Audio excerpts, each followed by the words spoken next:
queridos televidentes. Muchas gracias por permitirnos una vez más entrar a sus hogares.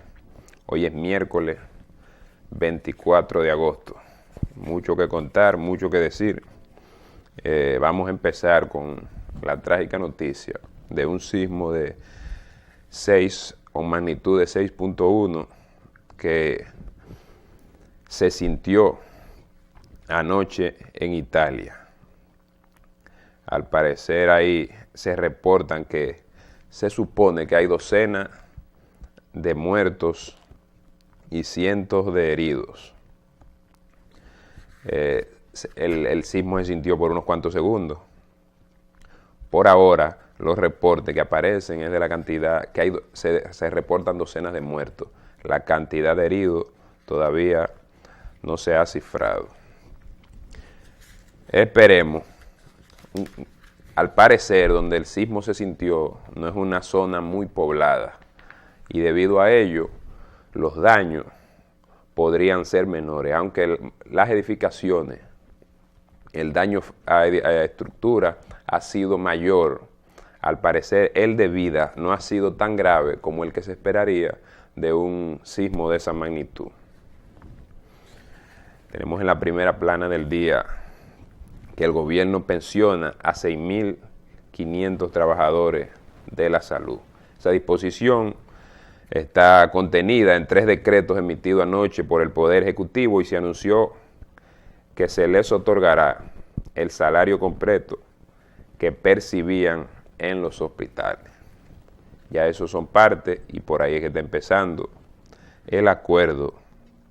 Y el acuerdo con el Colegio Médico Dominicano y el gobierno ha empezado a ceder y como habíamos hablado antes, ya varios gremios de la salud están aceptando los acuerdos y una de las quejas que tenían eran las pensiones que no eran del todo completas porque se le hacía unos descuentos y se pensionaba con los descuentos, no con el salario total. En este caso se está haciendo de una manera diferente. Como ustedes sabían, hace un par de días hubo un caso de una fiscal y un agente de la ME que tuvieron un inconveniente debido a un parqueo.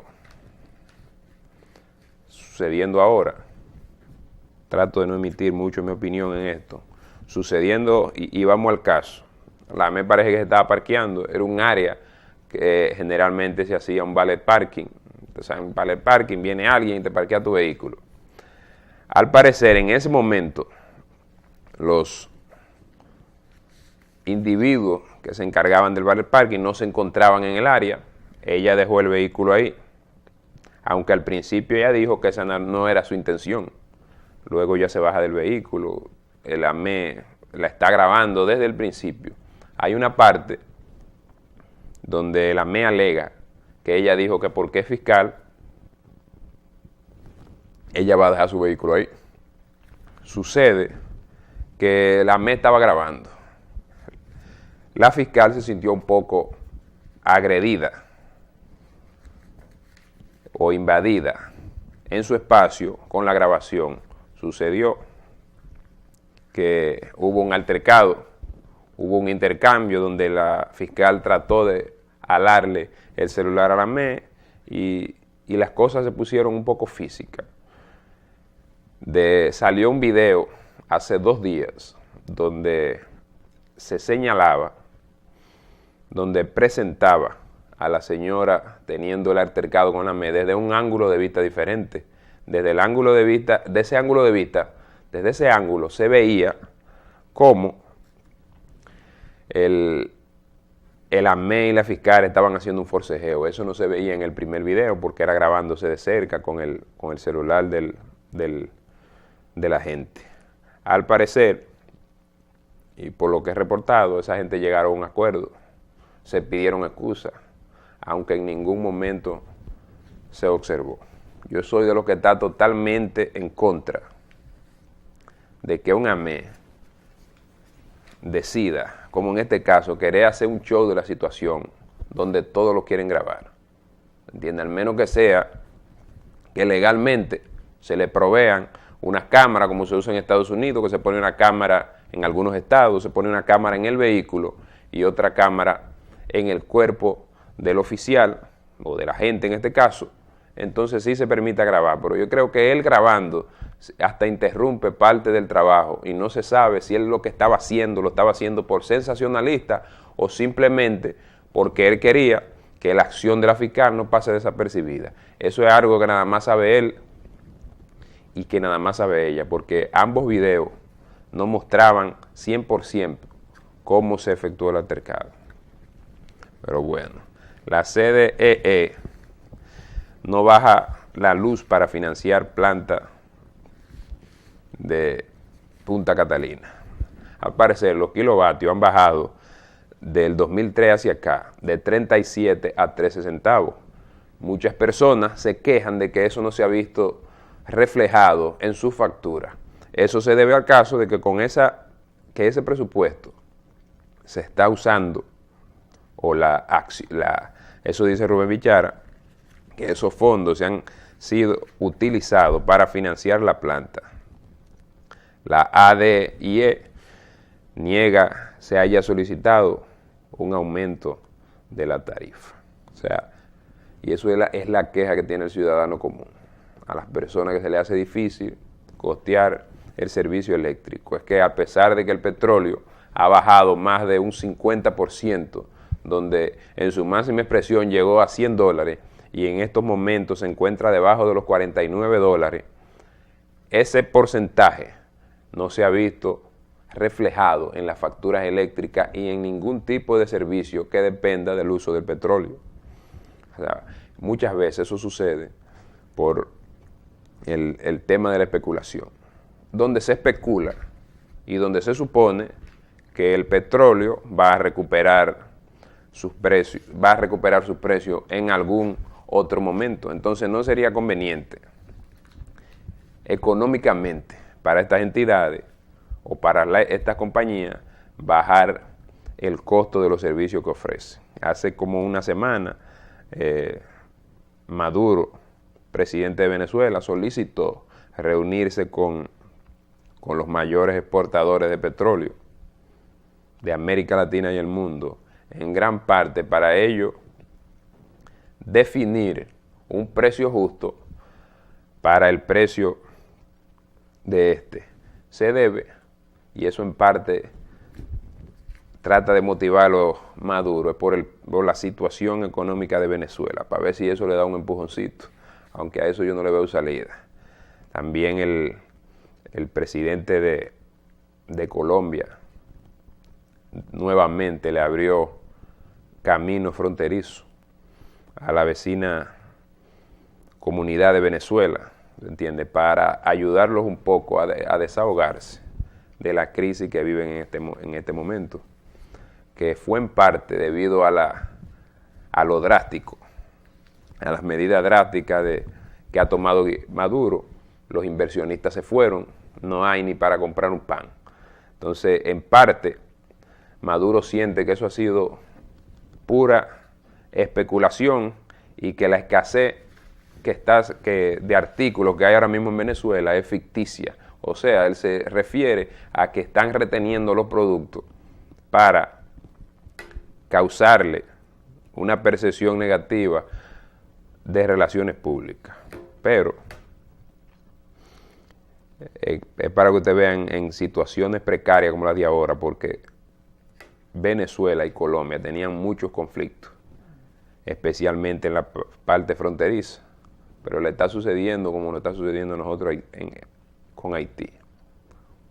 O es a la buena, o es a la buena, porque como quiera, no se puede negar que cuando dos países comparten un territorio, debe haber algún tipo de hermandad, y eso es lo que está sucediendo ahora mismo en este caso de Venezuela. Los cabildos revisan sus pesadas deudas.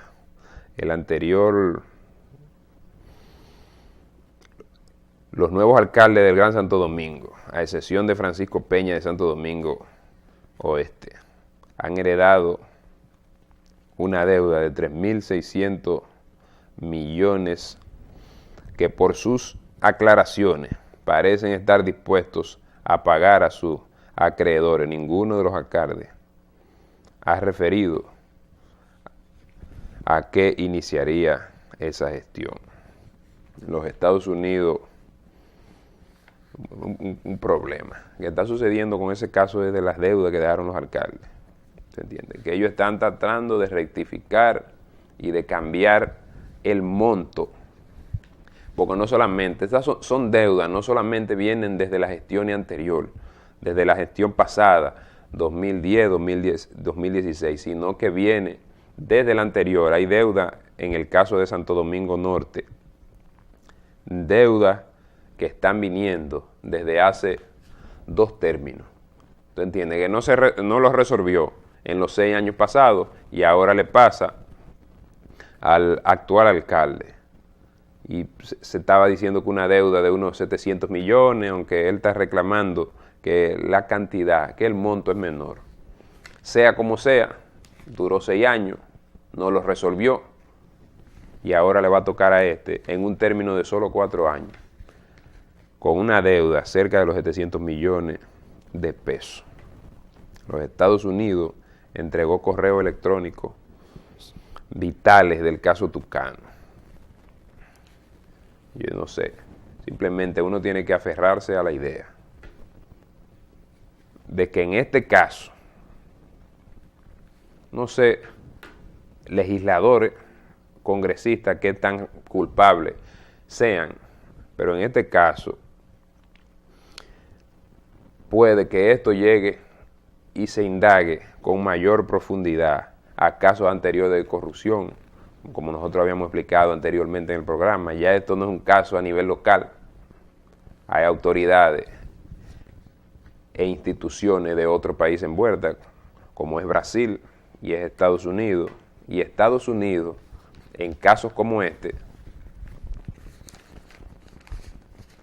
hace sus golpes sentir, porque esto no solamente es el caso de Embraer, no solamente eso afecta al ciudadano común que paga impuestos, de los fraudes, que probablemente se sobrevaluó, porque se dice que no fue que los aviones se vendieron más caros de la cuenta, sino que se bajó un precio. Y después, como quiera, se agregaron unos millones extras, dice unos 3.6 millones de dólares. Eso es lo que se especula hasta el momento.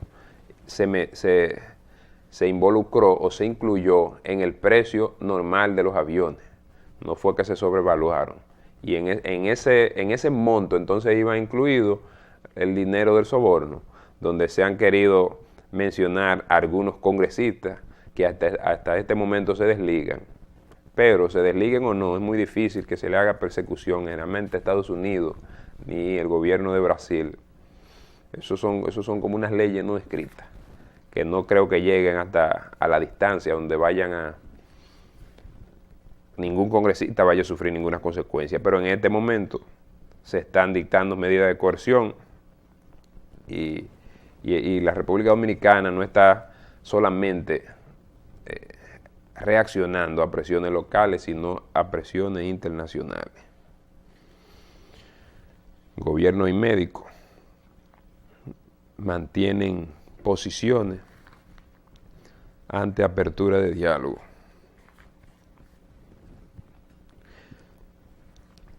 Y ya el caso de los médicos, y ya yo había hablado antes de eso, que mientras Waldo Ariel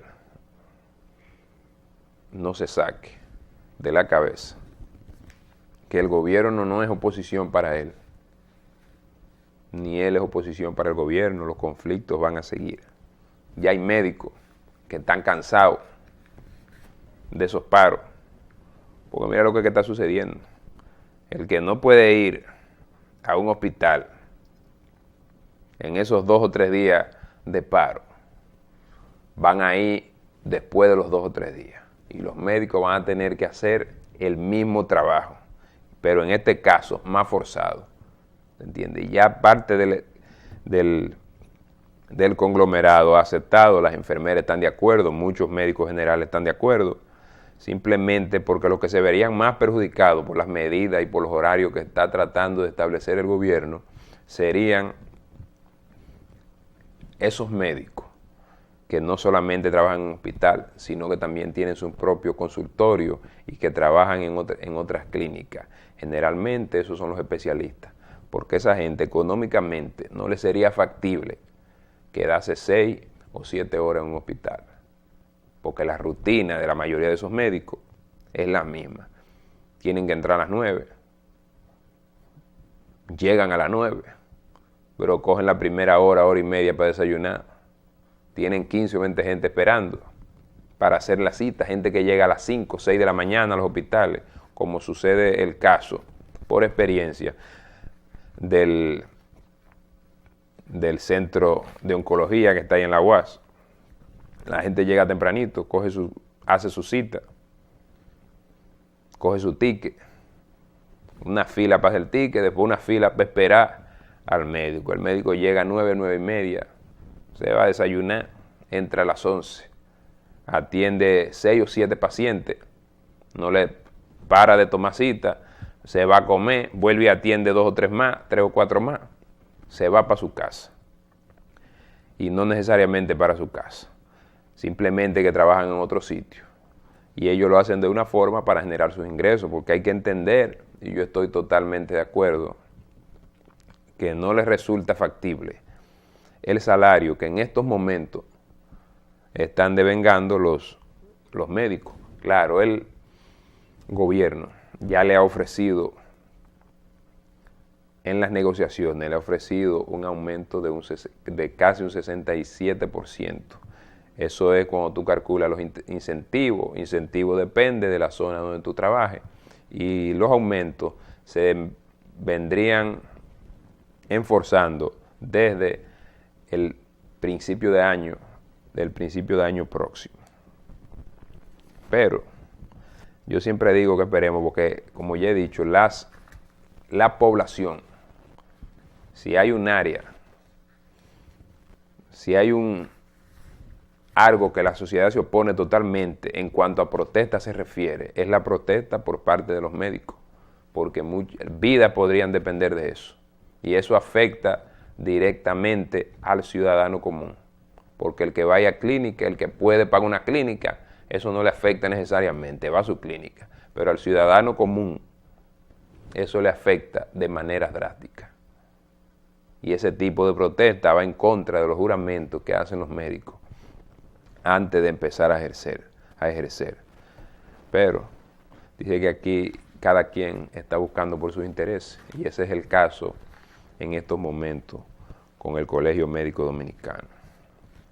El Distrito Nacional y 9 provincias en alerta verde por lluvia. O sea, el meteorología lo que está tomando las medidas preventivas, donde haya una probabilidad de lluvia de más de un 60%, lo van a declarar en alerta. En un problema que está pasando, que eso está sucediendo en Santo Domingo Norte y Santo Domingo Oriental, es la acumulación de agua en las carreteras. Hay un caso que está sucediendo, que ya lleva, eso lleva probablemente unos 15 años, en Santo Domingo Este, que es justamente frente al Club Trinitario. Empieza en esa zona, casi entre el 9, en el 9 de la carretera Mella. Y hay un elevado que se construyó ahí, que ya ustedes saben, en la gestión anterior del presidente Danilo Medina, que ha puesto la fluidez en el tránsito por ahí, es una cosa del otro mundo. O sea, está totalmente fluido. Antes, en solamente una cuadra, uno se tomaba 15 a 20 minutos para cruzar en horas pico, sin exagerar. Lo que está sucediendo, no solamente está sucediendo ahora, pero no desde ahora, es el hecho que casi desde la carretera, el 9 de la carretera Mella, hasta la entrada de Invivienda, cuando llueve, se hace una acumulación de agua. En algunas partes, el agua llega hasta la mitad del vehículo. Eso es sin exageración. Donde en las zonas residenciales que están en los alrededores, la mayoría de los carros se tienen que desviar, pero el tránsito también se entapona tanto que las personas tienen que sacrificar, los choferes tienen que sacrificar, cruzar por ese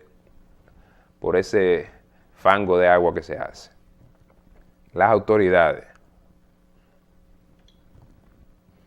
y me refiero en estos casos a la alcaldía, no ha tomado en 3 términos, 3 o 4 términos, es un problema que viene desde que yo recuerde desde el año 2000, no han tomado las medidas necesarias para resolver ese problema.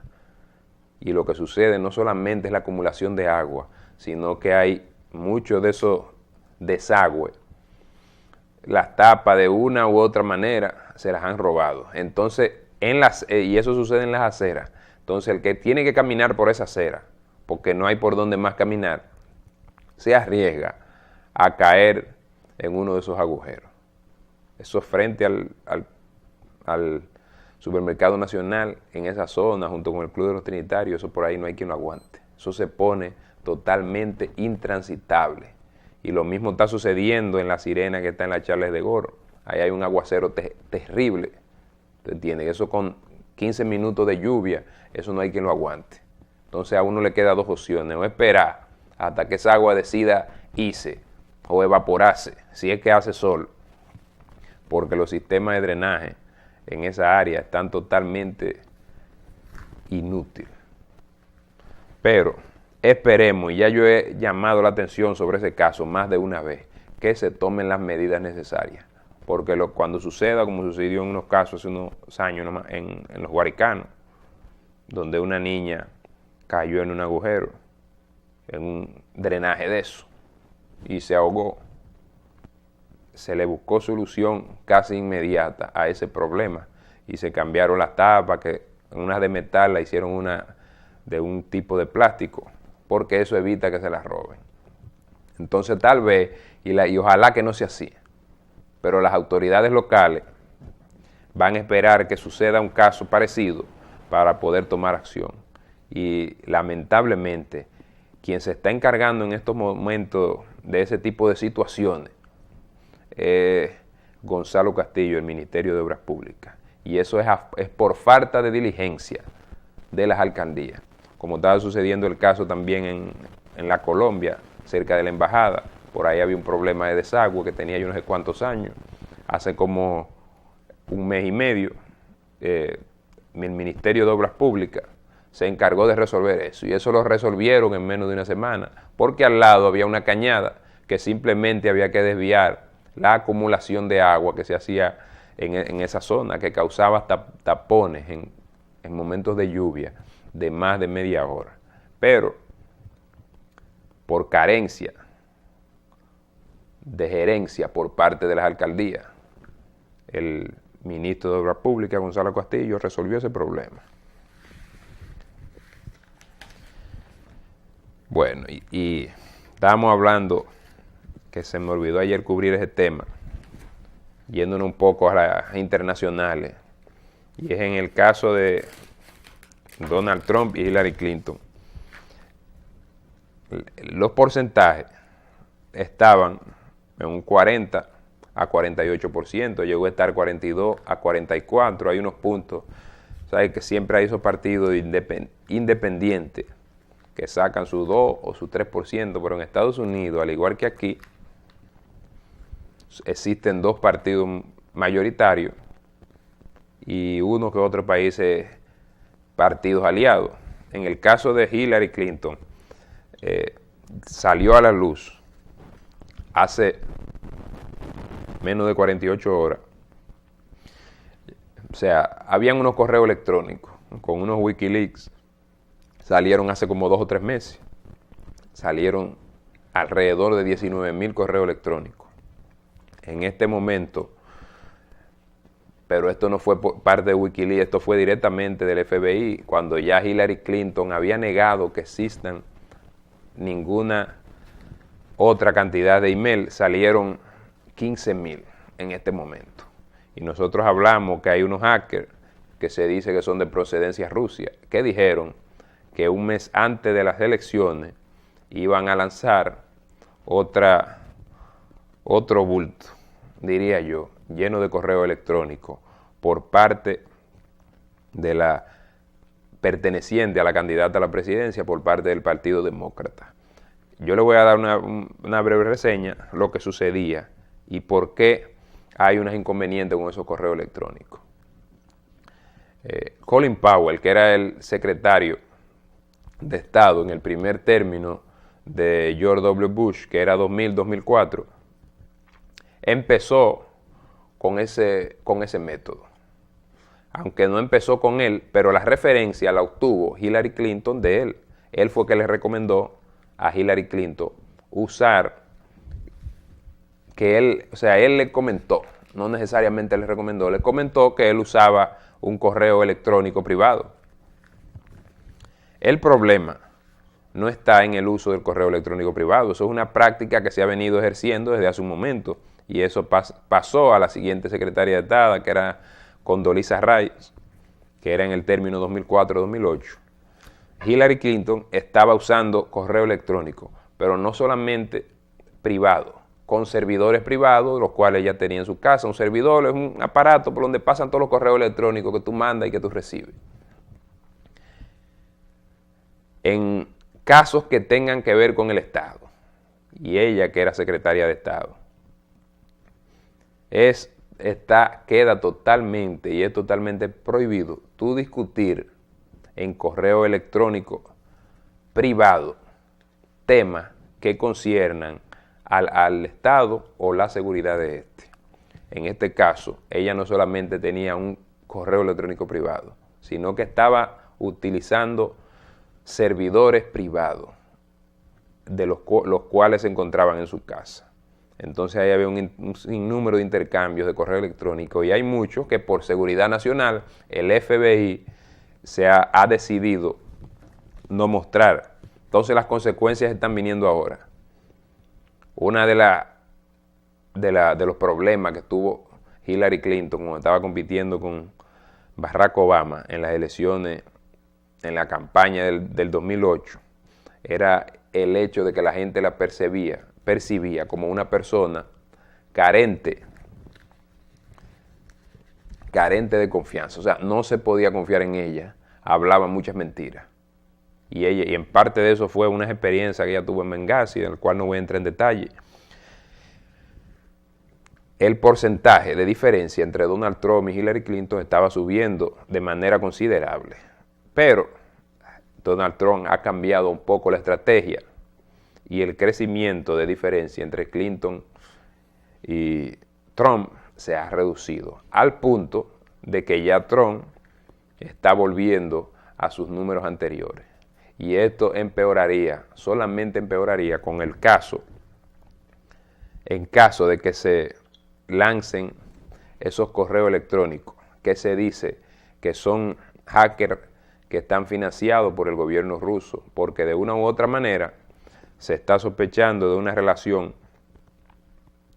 prepresidencial entre el gobierno ruso y Donald Trump, que es en parte quien está tratando de proveer y de sacar al aire unos correos electrónicos que son de carácter muy privado, y que por seguridad nacional el gobierno de Estados Unidos no ha sacado al aire. En este caso yo no siento necesariamente sea de seguridad nacional, sino que el gobierno, que actualmente se encuentra en manos de los demócratas, está tratando de proteger a Hillary Clinton.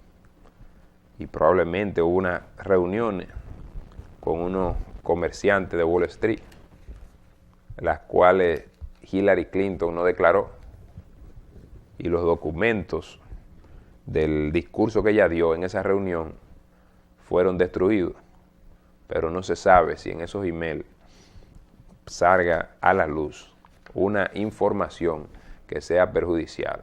Y yo le estoy hablando de este tema, a pesar de que es un tema internacional, es debido al hecho de que la elección entre Donald Trump y Hillary Clinton va a tener ramificaciones, va a tener efectos de carácter global.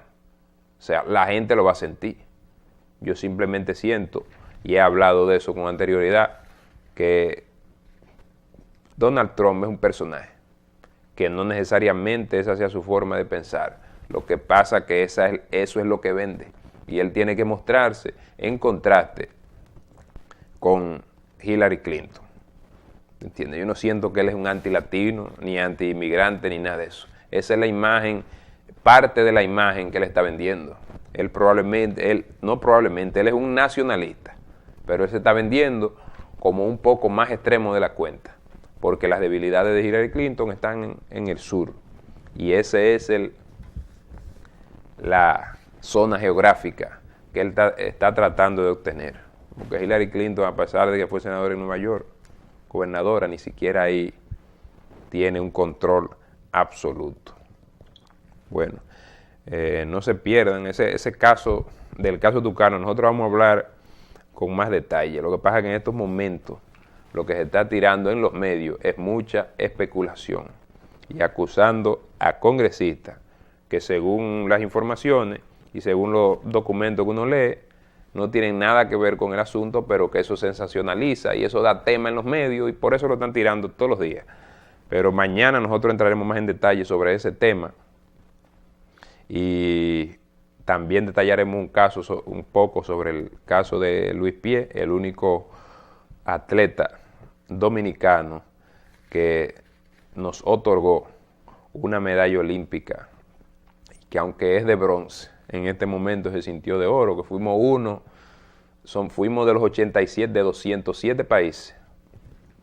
Fuimos uno de los 87 que salió con una medalla. Eso es un logro. Para el presupuesto que se le dedica a los atletas dominicanos, eso es un logro de gran magnitud.